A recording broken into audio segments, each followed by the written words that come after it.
How do I feel within these spaces? How do I experience my environment? It gives you a sense of, I would say, infinity, or a sense of losing yourself within the environment.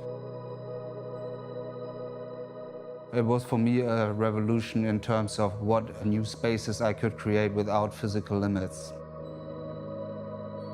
The first time I tried out virtual reality, I could see a new form of infinite space, and the depth that I could experience with these headsets was astonishing. You could see that you suddenly in another huge space that can be filled with new artworks, with new designs, and I thought within this space I could create something new.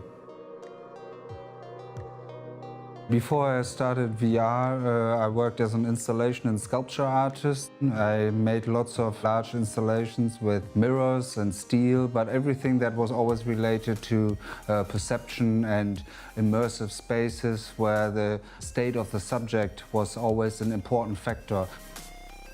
I, as a perceiver, as a user of the virtual world, could actually fly and walk around. I was not bound to gravity anymore, so I could change also perspective very fast. I could use a filter, a camera filter for my eyes, for my virtual eyes. While I was moving around the virtual space, that camera filter changed everything around me, so that whole relation between my environment and me was completely changed. And this is something I could not create within physical space. In the early days, when I was really enthusiastic about virtual reality, of course I tried to show people what the potential is. I think a lot of people, once they tried the headset, they could see what I mean. But of course, also the technical aspects is what maybe other artists were afraid of.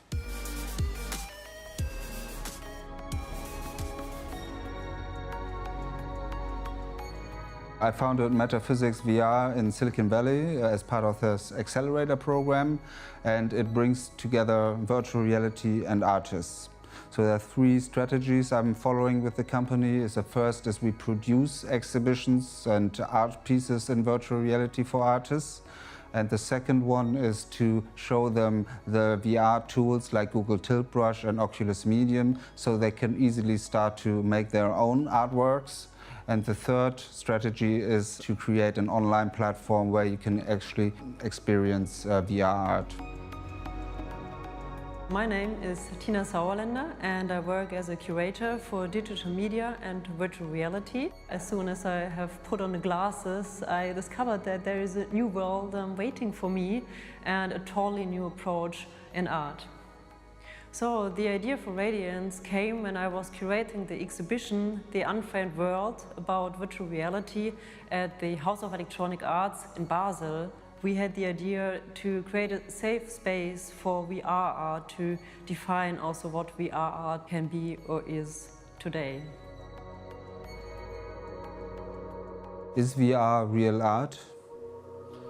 Of course, as a new medium, why should it not be real art?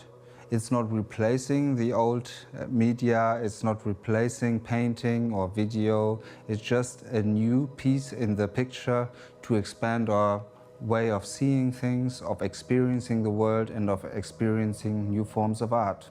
Virtual reality is only 4 or 5 years old in its current state, in its current revolution.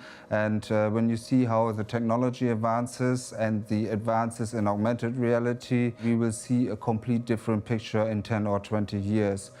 You will have probably not these devices like today. You will have maybe contact lenses, and everything around you, what you see, is an interface. So the possibilities are infinite.